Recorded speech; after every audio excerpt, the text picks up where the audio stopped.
And good Monday evening. Welcome to the Great Lakes Divide live stream here on YouTube. I'm your host, Adam Biggers.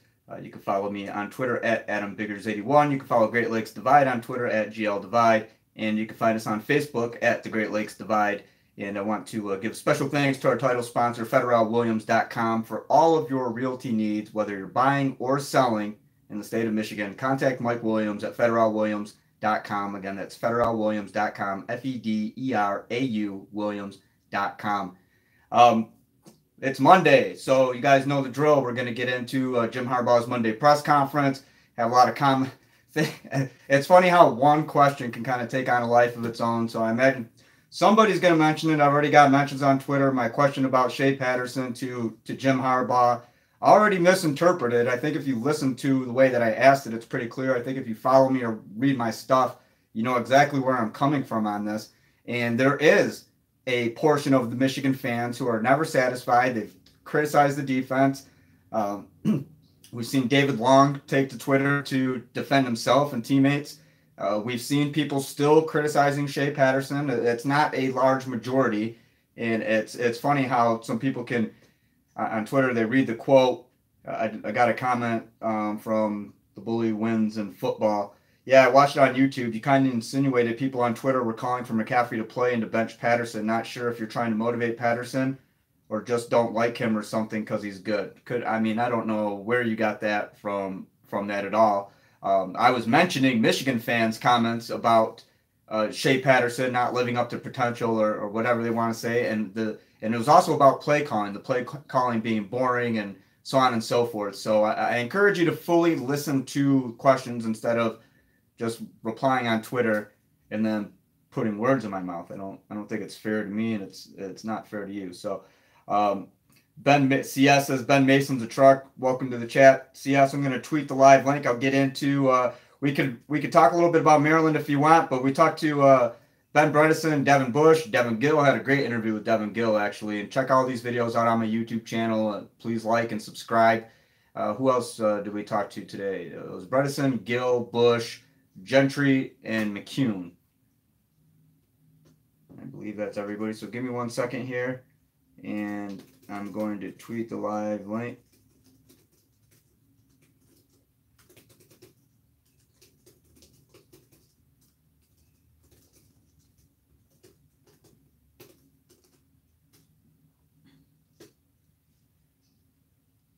All right, it looks like we got that there. I'm going to retweet it again. Follow me on Twitter. At AdamBiggers81 and follow Great Lakes Divide at GLDivide. So now that it is tweeted and posted, and CS, you are still the lone. Oh, there's Brian Musinski, Adam wearing the A's hat. I wore it today because it matched my Jordans. And yeah, he commented on the A's hat. I like baseball. I like hats, as you guys can see. I was an A's fan when I was a kid. Bash Brothers, Mark McGuire, Jose Canseco, Ricky Henderson, breaking Lou Brock's stolen base record while he was with Oakland. Who else? Dennis Eckersley. Trying to think. Todd Van Poppel, one of the, he was supposed to be a huge megastar and never panned out. So, yeah, I love baseball. And Harbaugh mentioning the hat today, and I was like, yeah, he's like, I'm a big A's fan. I'm like, yeah, you went to spring training with him. So,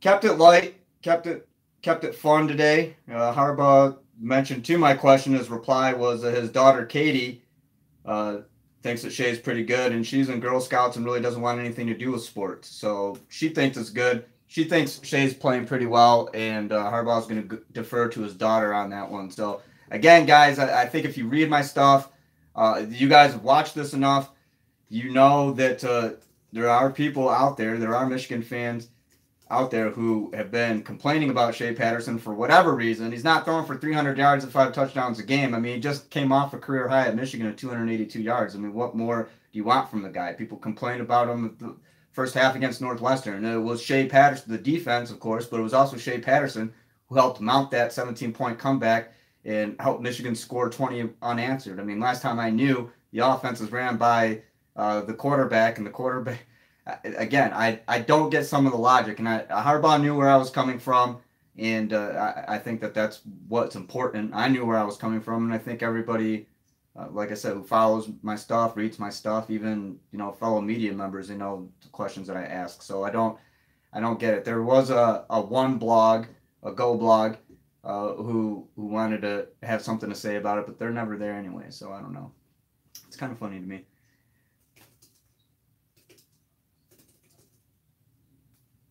Kind of funny. I'm a little testy today, I guess. It's a Monday. The weekend's over. I'm annoyed. I don't have a lot of time for stupid, I guess is the best way to put it. So I mean, you get a lot of stupid comments on Twitter, and that was basically what the question was. There is a fringe group. We've seen it in the comments section in here, and we've seen it on Twitter, and we see it during the first quarter of a few games this year. And Shea's not doing this. He's not living up to this. Michigan's play calling is blah blah blah, and it's getting repetitive and old to me. So, Brian Wasinski says time to become a Michigan fan. Meant to be. Troy Radcliffe says, hey Troy, how's it going? Larry Ball says we will air it out against Wisconsin. Brandon Gamble says, hey, what's up, Adam? How much have I missed? Just started, guys. Just started, Brandon. 6 minutes and 13 seconds in. Tim Beck says, what's up, Adam? CS says, O-line. Most improved unit. The offensive line, and I'll get onto that one, CS. I asked Ben Bredesen, and even Sean McCune today, he mentioned how he could tell the offensive line, the Michigan's offensive line is now getting to the point where it's not just being able to sustain, now it's actually being able to counter, and it can wear down defensive lines a little bit. And I think we saw that against Maryland. I mean, that was the first game of this year where I really, and Nebraska too, but I mean, they really controlled Maryland's defensive line. And Sean McCune could tell by body language. Ben Bredesen told me today that that they could sense Nebraska's D-line was getting tired. Again, those videos are on my YouTube channel.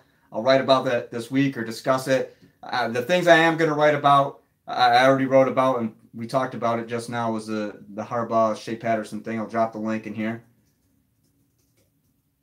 And I'll probably write about Devin Bush. There's something, Devin Gill, though, was really interesting interview today. And I saw another reporter, I don't know his name. He's next to me. He just mentioned that he saw a post of Devin Gill's on Instagram with a child, and he wanted to know, well, it's Devin's son. So I started asking Devin, questions about it, and really interesting. And what the way this whole thing's going, I want to talk about the student athlete in general, and I'm going to write a big feature. It'll probably be at the end of the year. I'll talk to parents. I know a friend of mine. He's got a son at Michigan and Ohio State, and another friend of mine has a player at Michigan. Her son's at Michigan, and I know a couple other guys. And then with Devin Gill being a father, I mean, you got school, football, sometimes fatherhood, social life, family, all this stuff wrapped into one. And I think it's interesting. It's an interesting dynamic to look at what these guys really do. And then that's why I respond the way I do when I see like some of this stuff on Twitter. It's like you guys don't even know the half of what a lot of these guys go through just to play football, and what a lot of these guys have on their plate, and especially if you're a guy like Devin Gill. Here's a young man. He has a child. He is responsible for a child. He has a girlfriend. He wants to have a family. He's also playing football. I'm sure he's got dreams of playing in the NFL, and having a career and getting a college education and all that stuff. There's a lot that you have to take in, and I think that it's very easy for just an average person to get on Twitter and just shoot off some stuff at these guys, and it doesn't matter. And yeah, a lot of times they'll say that they don't pay attention to it, but let's be honest here. We're all on our phones. We all see when people text us or send us a message on Facebook or comment on a post or tweet at us or something. And if you see enough of that stuff, it can rile you up. I mean, it riles me up. And it's not even directed toward me. So anyway, here's Harbaugh's response to my question. I thought it was a good question.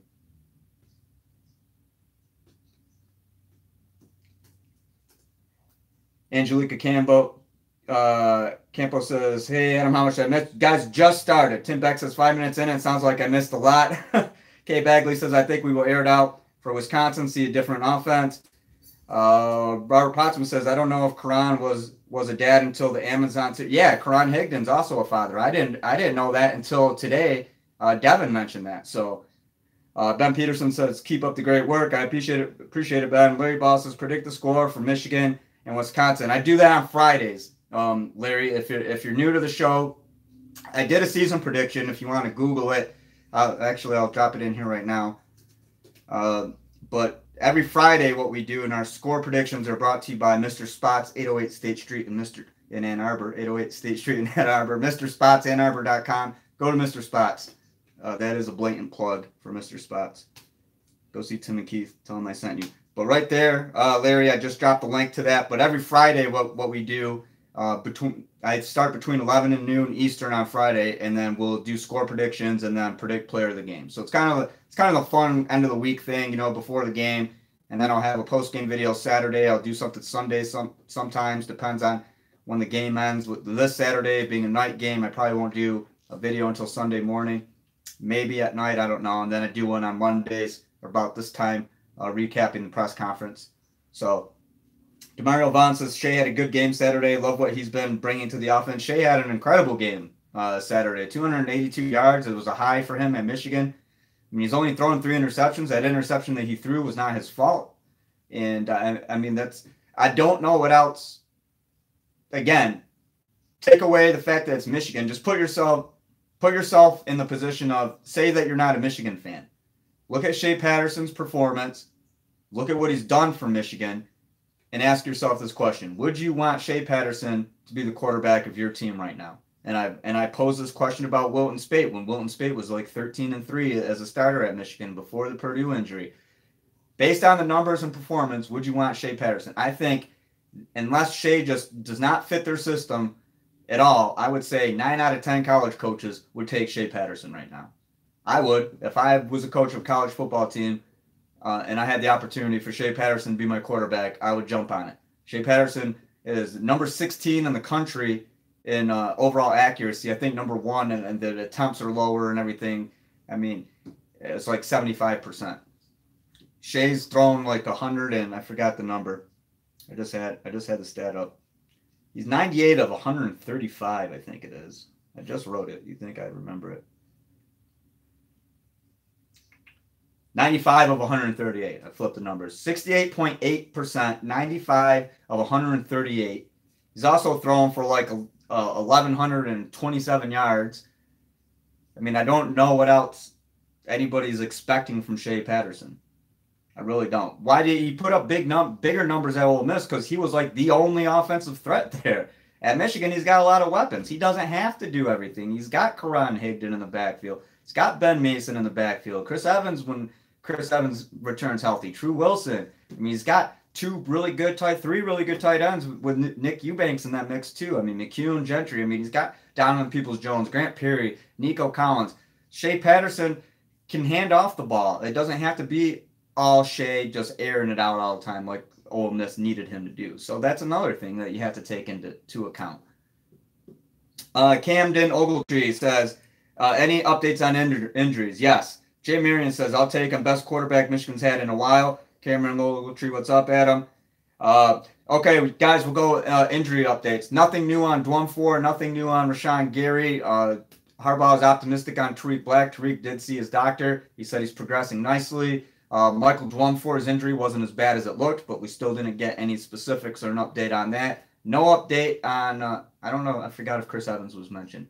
If he was, there wasn't an update on that. I did ask because we talked about this yesterday, and I commented, and guys, I misspoke. I said that because he wasn't listed on on participation, and he actually played the final snap. And I was making my way down to the press room in Chrysler Center during like the final 2 minutes of the game. So I did not actually see. I saw Watson's pick 6, and then I went downstairs. So I did not see the final offensive snap. Jalen Mayfield did play at left tackle, only one snap, and I asked Jim Harbaugh today if there was a reason for that, and he said that he's going through something. So usually when he says that, it's injury. I'm assuming that I said, is he banged up or something? He said he's going through something. So that's another one. Jalen Mayfield. As far as Kyle Kemp, no update on him. And hold on. It seems like there's a lot of guys injured right now, banged up in some capacity. But again, this is a big 3-game stretch for the Wolverines. So, I imagine the plan, get Gary healthy, which he sat him out for precautionary reasons. Rashawn could have played. Chris Evans did suit up and warm up, but he did not play. So Troy Radcliffe says, I would like to see Shea keep the ball a little more on the RPO. That's but that's not like, hey, Shea's not doing enough, right? I mean, you're saying, okay, I want to see a little bit more of this, which is fine. I mean, that's, as fans, as media, as spectators, discuss the possibilities. But if anything that's suggesting that Shea Patterson hasn't done enough or Michigan's offense is bland. I mean, Ben Bredesen mentioned, and this wasn't even a connection to the question. I didn't even ask Ben, but he even mentioned just as far as the offense. I did ask him about the layers of the offense, and it continues to expand. And that wasn't even, in connection with the Shea Patterson or anything. So, I mean, the offensive play calling is expanding. We've seen jet sweeps, end arounds. Saw Grant Perry throw a pass. I mean, come on. What else is there? We see Ben Mason lining up as a tailback and hurdling guys. I mean, this offense it's not going to be the super fast spread offense, Chip Kelly, Oregon. I've said that a million times. This that has spread elements. It's Big Ten football. It's still going to be power football with a fullback prominently featured and tight ends prominently featured. This is a good offense, and this is an offense that's got Michigan at 5-1, number 12 in the country right now. The Gov says, "What's up, Adam? Finished that war in the Balkans. I'm back. We salute you, Gov. Thank you for defending our freedom." Wait, I saluted you with my left hand. You're supposed to salute with the right hand. My fault. No disrespect to the military. I didn't mean that. But you salute with your right hand. And I don't even think, actually, if you're not active duty, you're not supposed to salute. So anyway, I don't know what the hell I'm doing right now. I'm sorry. And this focus is going in and out. Angelica Campos says, should we be worried with Solomon and Dumfour about the... Should we be worried with Solomon and Dumfour out at the depth of defensive tackle? Haven't seen much of Jeter and Lawrence Marshall. Well, we've seen Will Marshall play a little bit. We see Donovan Jeter get in there. I don't think there's anything to worry about, Angelica. It's a deep defensive line. Very deep defensive line. And I don't expect, well, actually, I don't know. I can't say that I don't expect it to be long-term for Aubrey or Dumfour, but I don't expect it to be long-term for Kylo Kemp. I mean, and if Dumfour's injury wasn't as bad as it looked like, it could have been like an Achilles or, something. What if it's just kind of a severe sprain or something, stay off it for a little while. I mean, I don't know. They didn't give us any details. At this point, no, I wouldn't be worried about Michigan's depth at defensive line, and specifically the interior positions, as you're mentioning. The Gov, how bad? I don't know. I don't know how bad Kemp's injury is. The Gov says, as you were, Adam, LOL, you can salute if you're a veteran to the flag during the anthem. I am not, actually. So my parents served in the United States Air Force. I think we talked about this before. I was born on Kadena Air Force Base in Okinawa, which is not Japan. It's in the Ryukyu Islands, south of Japan. Okinawa is not Japan. They're Okinawan. And I have a bunch of friends that I went to high school with. Like I said, my buddy Nate Bordash toured in Afghanistan. My buddy Matt Zalewski did 2 tours. I think Nate did 2 tours as well. So there's a lot of guys. My grandfather was in the Army. He served stateside during the Korean War. His brother, my Uncle Fred, was in the Korean War. So not a ton of veterans. My Uncle Rick was in the Air Force. So I have a high respect for the military, and that's why I had so much fun writing that story about Noah Furbush and the F-35s, because I used to want to be a pilot too, so I thought it was pretty cool. The Gus says, have the Shea haters shut up yet? They're out there, they chirp. Hopefully after today they don't come out. There's no reason to say anything negative about Shea. If there's anything, if you want to analyze this game, like I forgot who commented and said he wants to see more RPO. Okay, well, I mean, that's a valid point. But to say that Shea hasn't lived up to potential and this offense is holding him back and blah blah blah blah blah is nonsensical BS. And the Gov says, I salute your family veterans. I appreciate it, Gov. Yeah, it's not up here. Otherwise, I'd show it to you. I have my grandfather's flight jacket. Brandon Gamble says, what do you think about Michigan's ranking after last week's games? Number 12, I think 12, Brandon, I think 12 in the country seems fair. And actually last week before this win, I entertained the thought, is Michigan the best one-loss team in the country? And I think that there's more steam to that argument. There was already a good amount prior to that, but now there's even more ground to that argument or foundation, whatever you want to call it. There's more statistical, factual evidence that points to Michigan. And like I said, I mean, I don't want to be broken record here and repeat everything, but I mean, number one defense, the strength of schedule. I haven't lost since week one. There's a loss to Notre Dame. Michigan doesn't have a bad loss like a lot of one-loss teams have. We saw a lot more one-loss. We saw a few more one-loss teams get knocked off over the weekend. So the Gov says Michigan fans are as bad as all others. Was trolling MSU Twitter and they need a collective Xanax. Michigan. And there are Michigan State fans right now who are saying bench Lewerke and go with Rocky Lombardi. Completely. I got to keep it PG. Somebody help me out with a word. Zig says, Biggers, who is your team? What? I mean, I like baseball. Detroit Tigers. I mean, I grew up. I like the Indianapolis Colts and Kansas City Chiefs. Red Wings fan. The Gov says MSU fans want the entire Sparty staff fired. It sounds very Michigan State fan-ish. At this point, and again, every fan base has that kind of faction of just illogical, moronic people, right? Yeah, look, fire, bench Lewerke, fire Warner. I will say Michigan State's offense hasn't been the same since Don Treadwell left, but I mean, the season's not over for Michigan State. I think Michigan State fans set themselves up for failure if they thought this was going to be a 10 or an 11 win team. This was an 8-9 win team in the beginning of the year, regardless. And I know ESPN mentioned, it was a dark horse, college football playoff. I never really saw that. I saw Michigan State as a solid 8 to 9 win team. 9-win team, I think 9-3 would probably have been again, and 10-2. If they just have a really great year. But I thought 9-3 would be a fair forecast. Right now, it's 9-3 is looking like best case scenario, and I don't think that's going to happen. David MCC, I thought you were a Dodger fan. I like a lot of baseball teams for a lot of different reasons, mostly because players, and then late 80s, I was a Dodgers fan because I really liked Orel Hershiser. I followed some guys who used to play for the Great Lakes Loons, and they're Jock Peterson, for example, and they went on to play for the Dodgers. So I like baseball in general. I mean, my team is Detroit Tigers.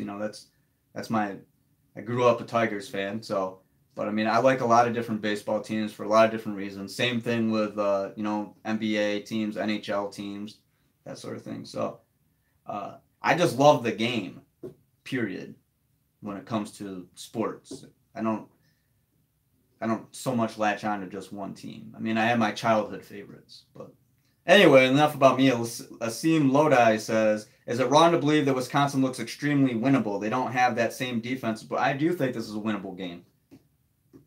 No, I don't think it's wrong to think it's extremely winnable. I think it's wrong to think that Michigan is just going to run away with this, but I don't think anybody thinks that. But I don't think it's wrong to think that Wisconsin's a winnable game. Not at all.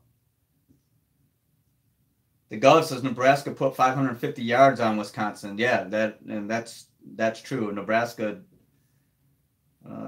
total yards against Michigan. I'll bring it up for you right now. 132 against Michigan.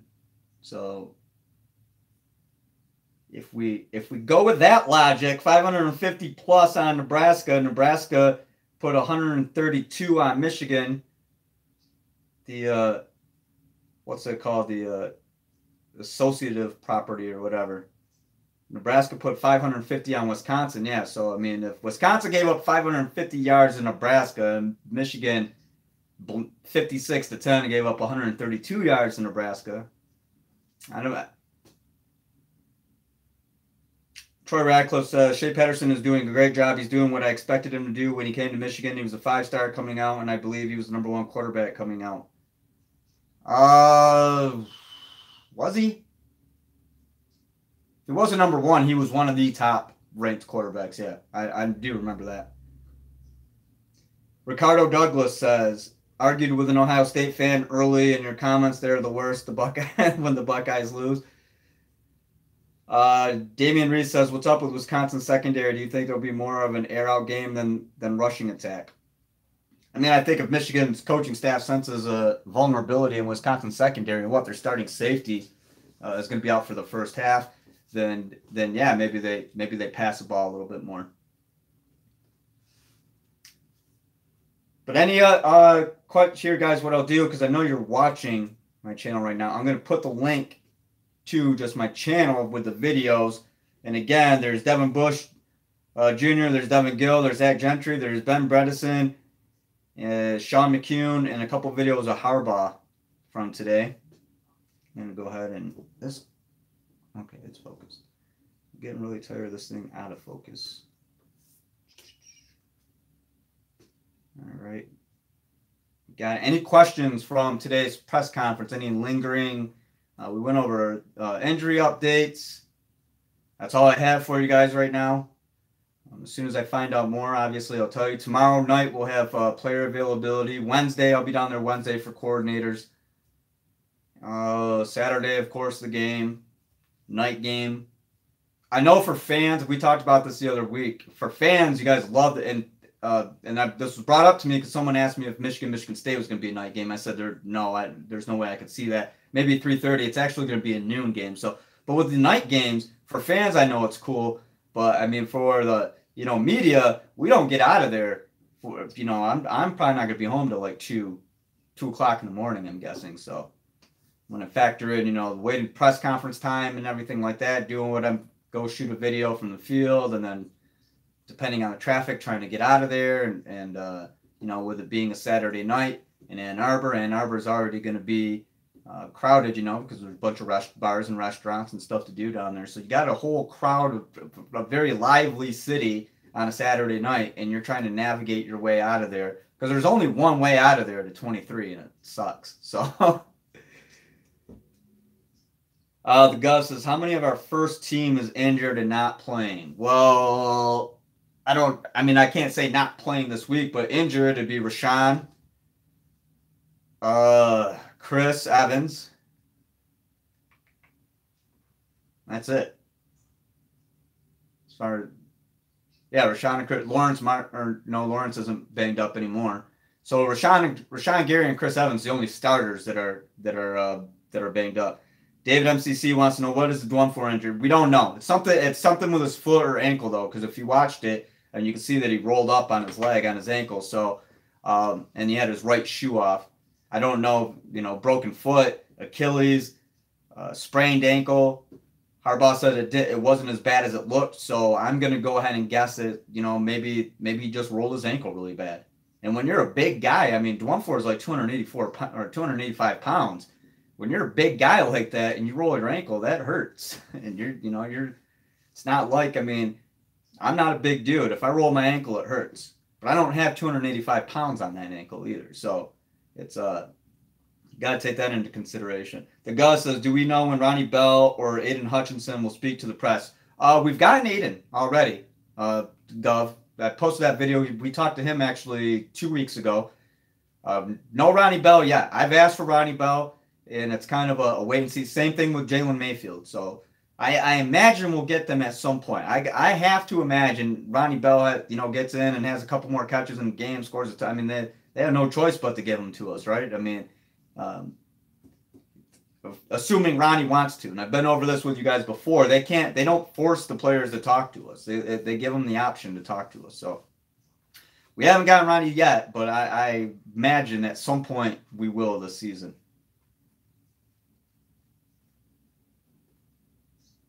Any other questions, guys? Comments, concerns? If you want to contribute, if you like what you see besides this out of focus crap, but if you like what you hear, don't be afraid to contribute to the super chat. Any amount helps.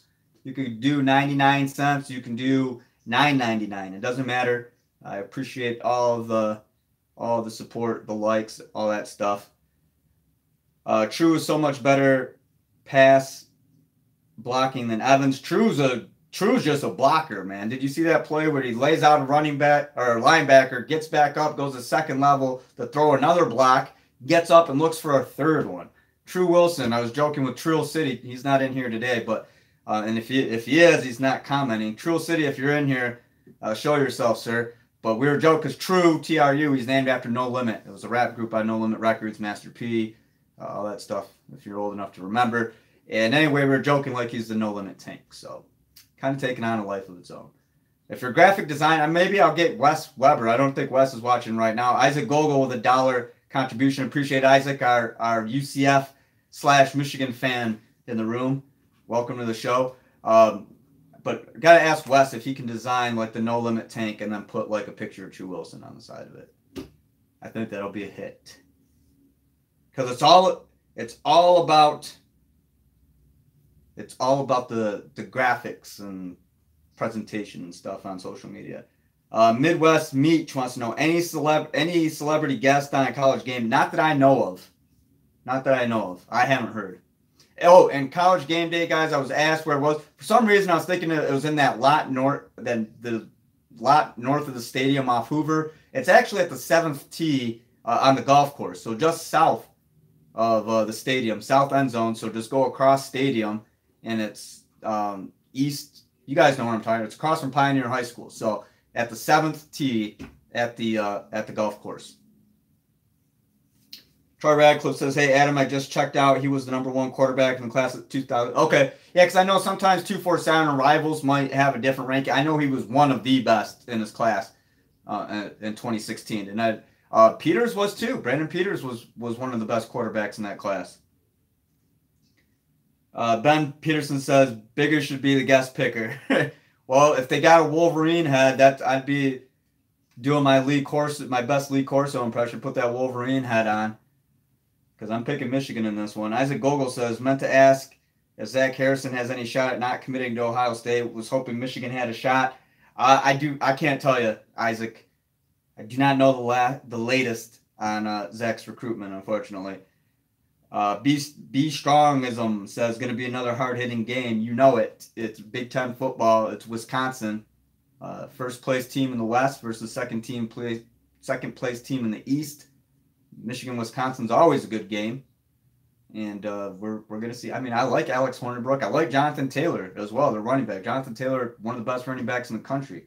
We talked about this earlier this year, just the depth of running back in this conference. You know, J.K. and Weber over at Ohio State, Miles Sanders at Penn State. We have L.J. Scott's MIA for Michigan State, but in theory, he's one of the best in the Big Ten. And then we've seen Karan, no doubt about it, one of the best in the Big Ten, one of the best in the country. And then Jonathan Taylor, one of the best in the country as well. Camden Ogletree says, what's your score prediction for Saturday? Camden, I saved those for Friday, but on my season prediction, and I don't really deviate unless there's an injury or, just something like, with the Northwestern game with Larkin being out. In the beginning of the season, I predicted 28-24 Michigan over Wisconsin. And truthfully, I don't even know if it'll be that high scoring, to be honest with you. But yeah, I had Michigan. I picked Michigan in the beginning of the season to win 28-24. And and thank you, Camden. Now you just ruined my Friday segment. Now you guys have no reason to watch Friday to see my score prediction. So it's 28-24, and I'm sticking with it until the end of the week. All right.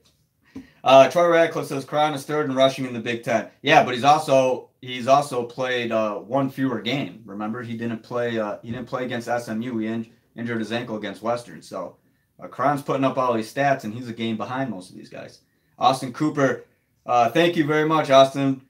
Says with the $1.99 super chat. Be like Austin, guys. He says, does our offense match up with Wisconsin's defense? Yes, it does. I think any offense that let me rewind here. I think any offense that's got Shea Patterson as quarterback, and you have a deep threat in Nico, you have the deep threat in Zach Gentry, and you have a strong running game with Karan Higdon, and then if you have to plug in True Wilson and Chris Evans behind it, I think any defense is going to have trouble against that. Michigan's offensive line has improved. We've seen this for the past 3 weeks. Noticeable improvement. Just not, okay, well, hey, here's some stats that kind of show that they improved. No, we can actually see it in the push. So, yeah, I like Michigan's. I think Michigan's offense matches up well against Wisconsin's defense. Ben Peterson says, Brennan Armstrong says, do you think we will get Black, Solomon, and Dwumfor back in the next few weeks? Plus, I think Ben Mason is starting to look like Toby Gerhart. I like the way he runs the ball. I like that comparison. Do I think he'll get Black, Solomon in the next few weeks? I can't tell you. We don't hear much on Aubrey, so I'm wondering if they're just, at some point if they're going to say he's done. And I mean, now we're already 6 games in the year, and no Aubrey. So, Dwumfor, I mean, it depends. Dwumfor, I would say might have the best chance only because Harbaugh said it wasn't as bad as it looked. So, I mean, if it looked like he could have broken his foot or, torn his Achilles or something like that, he said it wasn't as bad as it looked. So my guess, and we know Tarik is coming off a broken foot. So my guess would be Dwumfor would be the first back out of those 3. Midwest Meech says Tarik Black going to play. I mean, if he comes back healthy, and Harbaugh said today that he's progressing nicely. So, but again, out of those 3 that were mentioned by Brennan, I would expect to see Dwumfor back first. Ben Peterson says Hornibrook and Wisconsin will not have nearly as many possessions this year as they did last. Troy Radcliffe says they said Tarik got a chance of coming back against Michigan State. Who said that, Troy? Because we have not. No one has said that. Not down there. Speculation, maybe, and I would think that'd be best case scenario. Michigan State or Penn State, that'd be best case scenario, assuming he just had a stellar visit with his doctor and they loved what they saw and everything. But I've been saying I'd be surprised if we saw him back before November. But who's saying that there's a chance against Michigan State? Is this just speculation on the part of somebody, or is this somebody credible who's reporting this? Because I haven't heard this.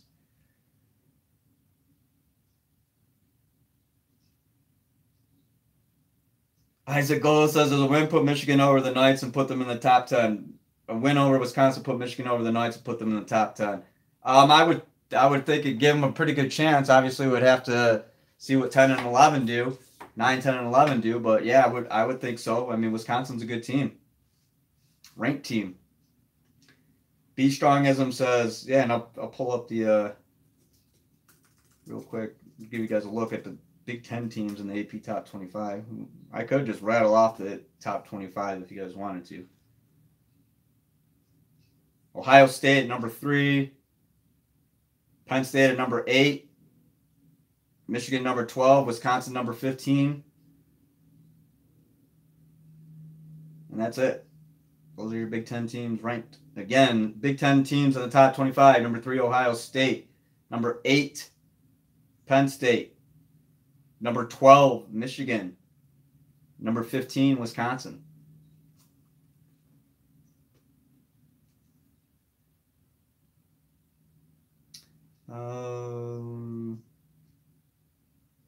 B Strongism says DPJ is having a hell of a year so far. I agree. Jay Marion says this is a game where we're going to need Brian Monet to step up. Yeah, and Brian Monet too in that interior. I forgot to mention him.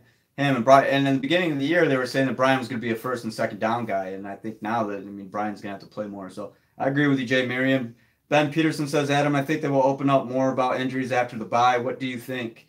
Meaning who is done for the year, who played November. But yeah, because if I remember last year when Luigi, when they were going to redshirt, I think if they're going to be open about any injuries or, hey, we're definitely, this guy's going to redshirt, we're approaching that time after the bye. I'd agree with you on that, Ben. Troy Radcliffe says, BTN says Tarik's got a chance of coming back against Michigan State. Really? Where are they getting that from? I would like to see that. If you got the if you have the segment on that, send that to me at AdamBiggers81 on Twitter. I haven't heard anything even close to that. The most we get is that he's progressing nicely. And again, if you want to speculate, he's had 6 weeks to recover. We don't know exactly how severe it was, but it was a broken foot. He had surgery, so I'm guessing 6 to 8 weeks recovery time. I'd be shocked if we saw him against Michigan State. That's in a week, that's 2 weeks from now. I would be shocked if we saw him against Michigan State. Because you got to believe that they want him to have at least a full week of practice, 2 weeks. And would Michigan State be the first game that they put him in? I don't know. There's so much around that. I don't see that happening. Troy Radcliffe says, Adam, I do think. Troy, you must be voice texting because this happens to me sometimes. He said, I do think one street black, so Tarik does get healthy, we could have one of the best receiving cores in the Big Ten, maybe the nation, with Tarik, People-Jones, Nico. No, I agree. We've been saying that. No, you're good, Troy. I saw it. Yeah, and again, but Tarik Black, when he comes back, how healthy is he going to be? That's kind of my thing. And how long is it going to take him? You know, you don't just throw him in immediately and expect 100% from him. I mean, he might be healthy, but you don't just throw him in. That's why I'm saying, and I got to believe they're going to want to give him a week or two of full practice and make sure he's good before they put him in. So we are going on 41 minutes, guys. Just wanted to update you on the Monday press conference. So we're going to cut this one short. I appreciate everybody contributing on the Super Chat. We'll have another one. We'll have another live stream Wednesday. I'll probably do one Tuesday. If you have any questions, comments, or concerns between now and then, tweet me at Adam Biggers. Follow Great Lakes Divide on Twitter at GL Divide. Follow Facebook at Great Lakes Divide. And again, thanks to our title sponsor, FederalWilliams.com. For all of your realty needs in Michigan, whether you're buying or selling, contact Mike Williams at FederalWilliams.com, FEDERAU Williams.com. You can search by website. You can search by neighborhood, zip code. Mike Williams, Federal Williams, they have you covered. I appreciate everybody today. Ben Peterson says we are enjoying the live chat at Happy Hour in Minnesota. Hey, everybody in Minnesota, Happy Hour. Thanks for watching. Muhammad Malik, where's Oliver Martin? We haven't seen Oliver. Wait, did we see Oliver yesterday? Let me look. Now you got me curious. I don't even have the participation up. I don't think Oliver played yesterday. And if he did, it was Saturday. If he did, it was in special teams. That's a good question as well. We'll get more in depth into Wisconsin as the week progresses. Again, Wednesday will be the score prediction show. We'll predict players of the game and all that stuff. It's kind of fun, like more of a freestyle thing. Earlier in the week is me peddling my writing to you guys and asking you to read that and answering any questions that I can from the Harbaugh Monday press conference and the Tuesday player availabilities and things like that. So again, follow me on Twitter at AdamBiggers81. Thanks for watching today. I appreciate it. Enjoy the rest of your Monday, and we'll talk again tomorrow. Have a good one, guys. Thank you.